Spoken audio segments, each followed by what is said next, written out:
Hello everyone, welcome to my YouTube channel IAS PDS. आज हम इस वीडियो में बात करेंगे ज्योग्राफी एनसीईआरटी क्लास 11 चैप्टर 5 की। तो चैप्टर 5 है नेचुरल वेजिटेशन।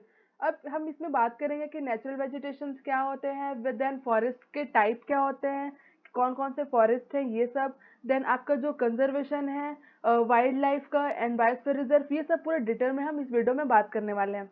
तो हमारे जो इंडिया में जो लैंड है ना, यहाँ पे नेचुरल वेजिटेशन की ग्रेट वेराइटी है। क्योंकि ये किस पे डिपेंड करता है, स्लोप पे, वेरिएशन पे, क्लाइमेट वहाँ का, जैसे कि मॉइस्चर, रेनफॉल कितना होता है, कैसा मॉइस्चर होता है, देन वहाँ का जो सॉइल है, ये सब चीज़ों पे डिपेंड करता है। इसकी वजह से ही हम ये बोल सकते हैं अलग अलग रीजन में अलग अलग तरीके के नेचुरल वेजिटेशन पाए जाते हैं। जैसे कि आपका हिमालयन हाइट्स है, वहाँ पे आपका टेम्परेट वेजिटेशन मिलते हैं। फिर जो वेस्टर्न घाट्स है एंड अंडमान एंड निकोबार है, वहाँ पे ट्रॉपिकल रेन फॉरेस्ट मिलते हैं। डेल्टाइक रीजन में ट्रॉपिकल फॉरेस्ट एंड मंग्रोव्स मिलते हैं। जो आपके डेल्टाइक रीजन होते हैं ना, जहाँ पे डेल्टा क्रिएट होते हैं, वहाँ पे आपके मंग्रोव फॉरेस्ट मिलते हैं। देन टाइप ऑफ फॉरेस्ट, क्या कौन कौन से टाइप है फॉरेस्ट के, तो सबसे पहला है आपका tropical evergreen and semi evergreen forest. Then second है आपका tropical deciduous forest. Then third है आपका ट्रॉपिकल थ्रोन फॉरेस्ट एंड आपका फोर है माउंटेन फॉरेस्ट एंड फिफ्थ है आपका लिटोरल एंड स्वैम्प फॉरेस्ट। तो ये आपका जो है ये वाला एरिया है ऊपर का, ये है ये वाला एरिया, ये देन ये सिक्किम का, अरुणाचल प्रदेश का, एंड वो ऊपर जो आपका जम्मू कश्मीर, हिमाचल प्रदेश एंड उत्तराखंड का ये वाला जो कुछ एरिया है, यहाँ पे आपके माउंटेन फॉरेस्ट पाए जाते हैं। देन ये जो ऑरेंज दिख रहा है, ये आपके थ्रोन फॉरेस्ट होते हैं। अब ये थ्रोन फॉरेस्ट क्या है, ये आपको आगे बताऊंगी। फिर ये जो हमारे इंडिया में ना ऑलमोस्ट जो ट्रॉपिकल डिसीजियस फॉरेस्ट है ना, ये पूरे इंडिया में बहुत ही ज्यादा वाइड स्प्रेड में मिलता है। देन आपके जो ये एरिया रेड दिख रहा है, ये है आपका मंग्रोव फॉरेस्ट। जो ट्रॉपिकल एवरग्रीन फॉरेस्ट है, ये जो डार्क ग्रीन कलर का दिख रहा है, ये वाला एरिया और ये वाला, और यहाँ पर का कुछ पार्ट, ये आपके ट्रॉपिकल एवरग्रीन फॉरेस्ट है। तो tropical evergreen and semi evergreen forest के बारे में बात करते हैं। तो जो ट्रॉपिकल एवरग्रीन फॉरेस्ट होता है, वो आपका कहाँ कहाँ पे मिलता है, तो वेस्टर्न स्लोप में मिलता है, जो वेस्टर्न घाट्स है वहाँ पे मिलता है।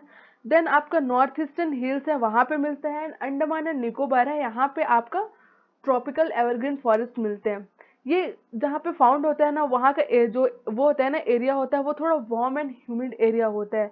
और वहाँ पे जो प्रेसिपिटेशन होता है ना, एनुअल प्रेसिपिटेशन वहाँ पे 200 सेंटीमीटर से ज़्यादा होता है, जिस एरिया में ट्रॉपिकल एवरग्रीन पाया जाता है। फिर वहाँ का जो टेम्परेचर होता है 22 डिग्री सेंटीग्रेड तक है, उससे ज़्यादा रहता है पूरे एनुअल में, पूरे ईयर में। देन जो वहाँ के जो ट्रीज होते हैं ना, उसके हाइट 60 मीटर से भी अबव होते हैं, बहुत लंबे लंबे ट्रीज होते हैं वहाँ पे। देन जो वहाँ के जो ट्रीज होते हैं ना, वो अपने लीव, जो उनके जो लीव्स होते हैं ना, उसको कभी सेड नहीं करते, अपने लीव्स को कभी नहीं झड़ाते वो इसीलिए tropical evergreen and semi evergreen forest है, क्योंकि उनके जो लीव्स होते हैं ना, वो कभी झड़ते नहीं है। पूरे साल वो ग्रीन ही रहते हैं। जो ट्रॉपिकल एवरग्रीन होते हैं वो पूरे साल ग्रीन रहते हैं। और ये कौन कौन सा फॉरेस्ट है उसके एग्जाम्पल, जैसे कि रोजवुड हो गया, महागोनी हो गया, एनी हो गया, इबोनी हो गया, इस तरीके के जो आपके जो ट्रीज है ना, वहाँ पे मिलते हैं। अब ये सेमी एवरग्रीन फॉरेस्ट क्या होता है, तो सेमी एवरग्रीन जैसे कि ये पूरे एरिया है, इतने एरिया में आपका एक साइड है ट्रॉपिकल, आपका ट्रॉपिकल एवरग्रीन फॉरेस्ट उगते हैं, एंड एक साइड में आपका उगता है डिसीडियस फॉरेस्ट उगते हैं। तो इन दोनों का जो मिक्सचर होता है ना, इसी को बोला जाता है सेमी एवरग्रीन फॉरेस्ट। तो ये जो सेमी एवरग्रीन फॉरेस्ट उसी जगह पाया जाता है, जो आपका वेस्टर्न घाट है उस वहाँ पे पाए जाते हैं। देन आपका जो नॉर्थ ईस्ट है उस जगह में पाए जाते हैं। फिर आपका सेकेंड है ट्रॉपिकल डिसीडियस फॉरेस्ट। अब ये जो ट्रॉपिकल डिसीडियस फॉरेस्ट है ना, ये आपका मोस्ट वाइड स्प्रेड फॉरेस्ट है पूरे इंडिया में, बहुत ही ज़्यादा फैला हुआ है। इंडिया में सबसे ज़्यादा इसी तरीके के फॉरेस्ट पाए जाते हैं। ये इस तरीके से दिखता है। तो ये जो ड्राई सीजन में क्या करता है, अपने जो लिप्स होते हैं ना, उसको सेट कर देते हैं कुछ पर्टिकुलर टाइम के लिए। मतलब कि जो मंथ होता है, जब ये अपने जो अपने लिप्स को क्या करते हैं, सेट कर देते हैं कुछ टाइम, जैसे कि 1 मंथ हो गया, तो इतने कुछ टाइम के लिए ये क्या करते हैं, लिप्स को सेट कर देते हैं। देन ये इसे हम लोग ना मानसून फॉरेस्ट भी बोलते हैं। जब ये जो ड्राई डिसीजियस फॉरेस्ट होते हैं ना, तो वहाँ पे रेनफॉल 70 to 200 सेंटीमीटर तक होता है। और ये कहाँ कहाँ पे फाउंड होता है, पेनिनसुलर रीजन में फाउंड होते हैं, उत्तर प्रदेश में, बिहार में फाउंड होते हैं। और कौन कौन से ट्रीज होते हैं, जैसे कि तेंदू हो गया, पालाज हो गया, बेल हो गया, ये सब ट्रीज होते हैं जो वहाँ पे फाउंड होते हैं। देन आपका जो मॉइस्ट डिसीडियस फॉरेस्ट होता है ना, डिसीडियस फॉरेस्ट होता है, वहाँ पे आपका 100 से लेकर के 200 सेंटीमीटर तक रेनफॉल होता है। ये नॉर्थ ईस्टर्न स्टेट में मिलता है, उसके फुट हिल्स पे हिमालय के, देन ईस्टर्न स्लोप पे मिलता है वेस्टर्न घाट्स के, देन ओडिशा में। तो ये सब जगह ना ये वाला जो मॉइस्ट डिसीडियस फॉरेस्ट होता है ना, ये पाए जाते हैं। अब इसमें कौन कौन से आपके ट्रीज आते हैं, जैसे कि टीक हो गया, साल हो गया, शीशम हो गया, देन आपका महुआ, आंवला, ये सब जो ट्रीज है ना, ये यहाँ पे पाए जाते हैं। देन थर्ड है आपका ट्रॉपिकल थ्रोन फॉरेस्ट। जो ट्रॉपिकल थ्रोन फॉरेस्ट होते हैं, ये इस तरीके से दिखते हैं। ये ना जो फॉरेस्ट होते हैं थोड़े कांटेदार होते हैं, ये थोड़ा कांटा रहता है, थोड़ा सूखा रहता है और कांटेदार ये पौधे उगते हैं, तो इसे हम लोग ट्रॉपिकल थ्रोन फॉरेस्ट बोलते हैं। तो ये फॉरेस्ट उस जगह हो सकता है जहाँ पे कम रेनफॉल रिसीव होता है, जैसे कि आपका 50 सेंटीमीटर तक या उससे भी कम यहाँ पे रेनफॉल होते हैं, तो जो इस तरीके के थ्रोन फॉरेस्ट उगते हैं। तो ये कहाँ कहाँ पे फाउंड होता है, वेस्ट पंजाब में, हरियाणा में, राजस्थान में, देन आपका गुजरात में, उत्तर प्रदेश के कुछ पार्ट में ये फाउंड होते हैं, देन मध्य प्रदेश में भी कहीं कहीं फाउंड होते हैं। फिर इसका एग्जाम्पल कौन कौन सा है, बबूल, बेर, wild dates, then palm, then आपका जो खेर है, नीम है, ये सब जो है ना, ये इसी के अंडर पाए जाते हैं। जो ट्रॉपिकल थ्रोन फॉरेस्ट है, ये पूरे एरिया में यही पाए जाते हैं।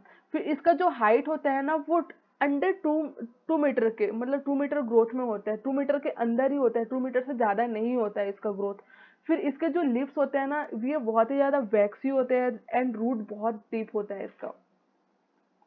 फिर आता है फोर आपका माउंटेन फॉरेस्ट। तो ये आपका माउंटेन फॉरेस्ट है, ये आपका जो सदर्न माउंटेन है ना, वो कहाँ, देखो सदर्न सदर्न माउंटेन कहाँ कहाँ पे है। सॉरी, पहले मैं आपको ये बता देती हूँ, जो अपर साइड का माउंटेन है वहाँ पे ये जो पाए जाते हैं। तो जो ये नीचे वाला एरिया है, ये वाला एरिया फर्स्ट वाला, इसको सब ट्रॉपिकल फॉरेस्ट बोलते हैं, इसको फुट हिल्स बोलते हैं। जो हिमालय के फुट हिल्स होते हैं, वहाँ पे रेनफॉल बहुत ज्यादा हो, मतलब रेनफॉल रिसीव होता है और वो ओशन के नियर में होता है, इसीलिए उस एरिया में ना आपके सब ट्रॉपिकल फॉरेस्ट होते हैं। फिर जो सेकेंड वाला एरिया होता है ना, यहाँ पे आपका टेम्परेट फॉरेस्ट मिलते हैं।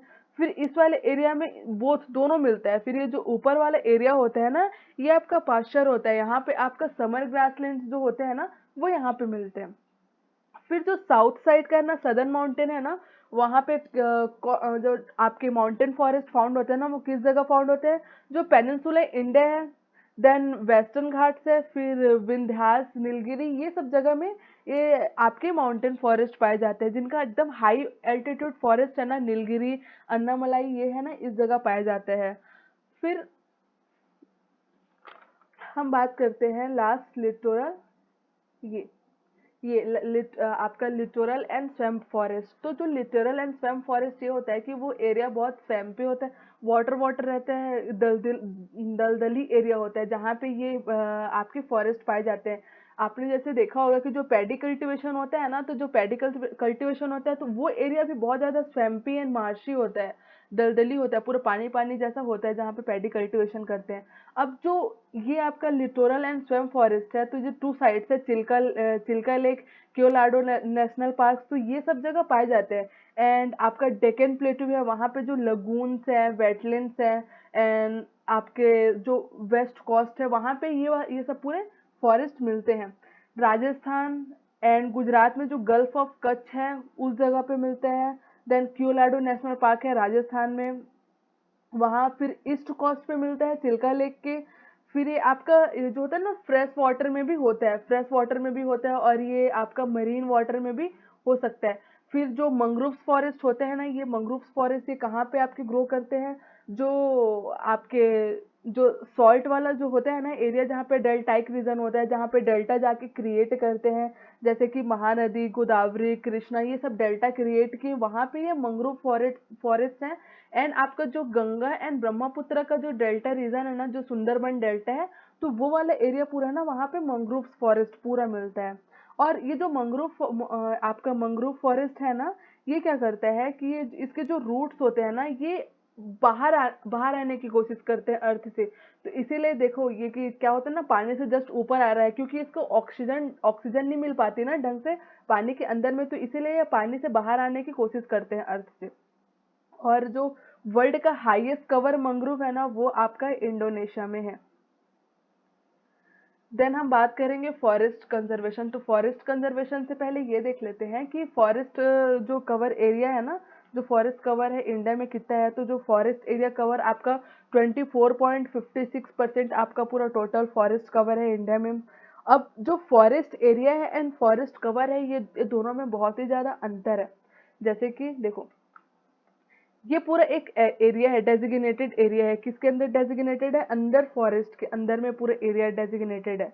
तो ये एरिया, अब यहाँ पे क्या हुआ है कि यहाँ पे फॉरेस्ट है या नहीं है प्रेजेंट में, इससे कोई मैटर नहीं करता। ये अगर एक बार डेजिग्नेट कर दिया गया कि वो पूरा एरिया फॉरेस्ट एरिया है, तो पूरा एरिया फॉरेस्ट एरिया के अंदर रहेगा, चाहे उसके अंदर फॉरेस्ट रहे या प्रेजेंट में ना रहे, इससे कोई फर्क नहीं पड़ता। लेकिन अगर जो फॉरेस्ट कवर एरिया रहेगा ना, तो जैसे कि ये डेजिग्नेटेड एरिया है, मान लो इसके अंदर एक ये एरिया है जहाँ पे पूरा फॉरेस्ट सिर्फ इतने एरिया में ही है, तो हम उसी को गवर्नमेंट क्या करती है, रिकॉर्ड करके रखती है कि एक्चुअल जो फॉरेस्ट कवर है, जो ट्री है, एक्चुअल ट्री है उस वहां पे कितने हैं। तो ये है ना, ये आपका फॉरेस्ट कवर है कि एक्चुअल कितने फॉरेस्ट है। और ये जो फॉरेस्ट एरिया है, ये पूरे पूरे एरिया, ये चाहे उस टाइम पे पेड़ रहे ना रहे, लेकिन वो पूरा एरिया है, मतलब एरिया है पूरा, ठीक है। फिर देखो देखो, जैसे आपका लक्षद्वीप है ना, वहां पे 0% फॉरेस्ट एरिया है। देन अंडमान एंड निकोबार है ना, वहां पे 86.93% है, ठीक।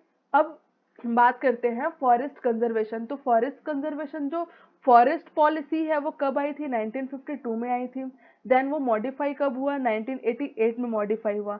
जो आपके 33% एरिया है ना, वो अंडर फॉरेस्ट कवर में है इंडिया में, ठीक है। देन ये पॉलिसी हम किस चीज के लिए लेके आए थे? तो ये हम लोग मेंटेन करने के लिए लाए थे। किस चीज को? जो इन्वायरमेंट, जो स्टेबिलिटी है and restore forest ecological balance, इन सब चीजों को मेंटेन करने के लिए लेके आए थे। जो इकोलॉजी है उसको बैलेंस करना था। फिर जहाँ पे सॉइल इरोजन हो जाते हैं, उसको चेक करने के लिए कि वहां पे किस किस रीजन से सॉइल इरोजन हो रहा है, उस चीज को ठीक करना। देन जहाँ पे फ्लड वाला एरिया होता है, फ्लड रिडक्शन के लिए। जो ड्रॉट वाला होता है, जो एकदम डेजर्ट वाला एरिया होता है कि डेजर्ट एकदम बढ़ते जा रहा है, तो इन सब चीजों को देखने के लिए, जहाँ पे एफॉरेस्टेशन हो रहे हैं, तो ये सब चीजों को देखने के लिए हम लोग फॉरेस्ट पॉलिसी लेकर के आए आए थे। अब जो सोशल फॉरेस्ट्री होता है, तो सोशल फॉरेस्ट्री का मीन्स क्या होता है? देखो, management and protection of forest, simple सा वर्ड है कि आपको मैनेजमेंट करना है एंड प्रोटेक्शन करना है फॉरेस्ट का। तो सोशल फॉरेस्ट्री में क्या करते हैं, जो फार्मर्स होते हैं ना, अपने नीड को पूरा करने के लिए, जैसे कि उनको फ्यूल चाहिए और फूड चाहिए, फ्रूट चाहिए, तो अपने नीड को पूरा करने के लिए वो क्या करते हैं कि ग्रो करते हैं। अब खुद से ग्रो करते हैं, क्रॉप्स ग्रो करते हैं, प्लांट्स ग्रो करते हैं, ट्रीज लगाते हैं, तो वो अपने नीड के लिए करते हैं। तो उनसे इससे बेनिफिट क्या होता है कि जो फूड सप्लाई होता है वो इंक्रीज होता है, जो वेस्टलैंड होते हैं वो भी डिक्रीज होते हैं, एंड जो एम्प्लॉयमेंट होता है ना, वो जनरेट होता है। इससे ये सब चीजों की का बेनिफिट होता है। ये जो आपका आपका फार्म फॉरेस्ट्री, ये भी सेम है। देन वाइल्ड लाइफ की बात करते हैं। अब जो इंडिया है, इंडिया में ग्रेट नेचुरल हेरिटेज है, आप सबको पता है। 4 to 5% जो non plants and animal species है पूरे अर्थ में, वो आपके इंडिया में मिलती है। 4 to 5% इंडिया में मिलती है। देन देखो क्या हो रहा है, हाँ, कुछ टाइम से क्या हो रहा है ना, जो वाइल्ड लाइफ है ना, वो डिक्लाइन होते जा रहा है। क्यों? क्योंकि जो इंडस्ट्रीज है, इतना ज्यादा पूरे इंडस्ट्रियल एरिया बढ़ रहा है, और टेक्नोलॉजीज आ रहे हैं अलग अलग तरीके से, बहुत ही ज्यादा एडवांस टेक्नोलॉजीज आ रहे हैं। ये क्या करते हैं? फॉरेस्ट को पूरा एक्सप्लॉयटेशन करते हैं, ये फॉरेस्ट को पूरा कट कर दे रहे हैं, क्लियर कर दे रहे हैं। देन आपके जो एग्रीकल्चर, जो आपके फार्मर्स है, एग्रीकल्चर के लिए वो क्या करते जा रहे हैं कि जितने भी एरिया है उसको क्लियर करते जा रहे हैं, जो फॉरेस्ट एरिया है। देन ह्यूमन सेटलमेंट्स वाले क्लियर कर रहे हैं। देन रोड माइनिंग, ये सब चीज है ना, इन सब चीजों से क्या हो रहा है कि बहुत ही ज्यादा एक्सप्लॉयटेशन हो रहा है फॉरेस्ट का। तो इन सब, जो जैसे कि वहां पे फॉरेस्ट फायर हो जाता है कभी कभी, और जो वहां पे जो पीपल है ना, जो लोकल पीपल है ना, वो लोग क्या करते हैं कि वहां से स्मॉल टिम्बर्स, ये सब जो टिम्बर्स है उसको कट करते हैं। देन वहां पे हंटिंग हो रहा है, एनिमल को किल्ड किया जा रहा है। तो ये सब चीज करने के लिए क्या किया गया है, एक वाइल्ड लाइफ कंजर्वेशन एक्ट बनाया गया। तो 1972 में wild life act was enacted. 1972 में आया था वाइल्ड लाइफ एक्ट। अब इसका मेन एम क्या है? Conservation and protection of wild life in India. हमारे इंडिया में जो वाइल्ड लाइफ है उसको कंजर्व करना है एंड प्रोटेक्शन देना है, कंजर्वेशन एंड प्रोटेक्शन करना है, ठीक है। ये इसका मेन एम है। तो जैसे कि ये हो गया आपका बायोस्फीयर रिजर्व। तो बायोस्फीयर रिजर्व का मेन काम क्या होता है? Balance between human and nature. तो एक बायोस्फीयर रिजर्व जिसके अंडर में सब कुछ आता है, जैसे कि एक बायोस्फीयर रिजर्व है, अब इसके अंडर नेशनल पार्क्स भी है, वाइल्ड लाइफ सेंचुरीज भी आ गए, जो टाइगर रिजर्व, मतलब जितने भी हैं इसके अंडर आते हैं, वो पूरा एरिया मिल करके एक बायोस्फीयर रिजर्व बनता है। यहाँ पे ह्यूमन सेटलमेंट्स भी होते हैं। तो बेसिकली जो बायोस्फीयर रिजर्व होता है उसका काम क्या है कि इन दोनों के बीच में मतलब बैलेंस बना करके रखना है, इसका मेन काम है। कंजर्वेशन करना है, डेवलपमेंट करना है, ये सब इसका मेन काम है। देन जो इसके अंदर जो आते हैं ना, उसको ही हम लोग पूरा सेव करते हैं। जैसे कि आपका 104 नेशनल पार्क्स है पूरे इंडिया में, जो कि 1.33% आपका जोग्राफिकल एरिया का है पूरे इंडिया में।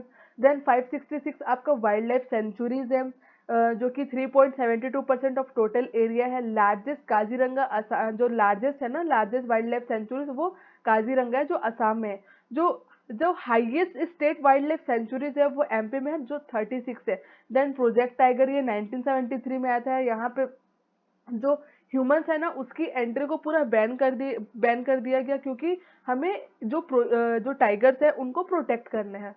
अभी करेंट में 18 बायोस्फीयर रिजर्व है इंडिया में, और फर्स्ट बायोस्फीयर रिजर्व कौन था? नीलगिरी था 1986। और लार्जेस्ट एरिया हम उसे बोलते हैं जहाँ पे दो चार या उससे ज्यादा जो वाइल्ड लाइफ सेंचुरी प्रेजेंट रहता है, वहाँ पे जो प्रोटेक्टेड एरियाज होते हैं, तो वो सबसे बड़े एरिया होते हैं। ठीक है, तो इसके जो बायोस्फीयर रिजर्व है ना, पूरे 18 बायोस्फीयर रिजर्व, इसका डिटेल में मैंने पूरा वीडियो बनाया था। तो उसका लिंक मैं वहाँ पे यहाँ इसके डिस्क्रिप्शन बॉक्स में दे दूंगी, आप वहां से जा करके देख लीजिएगा। मैंने एक एक करके जितने ही बायोस्फीयर रिजर्व है, उन कौन कौन से बायोस्फीयर रिजर्व है, उनके अंडर में कौन कौन से वाइल्ड लाइफ सेंचुरीज आती है, नेशनल पार्क आते हैं, टाइगर रिजर्व आते हैं, जो आपके एलिफेंट रिजर्व है, ये मैंने पूरा डिटेल में उसको कवर किया है। तो उसका लिंक मैं इसके डिस्क्रिप्शन में डाल दूंगी, आप वहां से देख लीजिएगा। अगर आपको मेरा ये वीडियो अच्छा लगा तो प्लीज़ मेरे वीडियो को लाइक करें, शेयर करें एंड सब्सक्राइब करें। Thank you.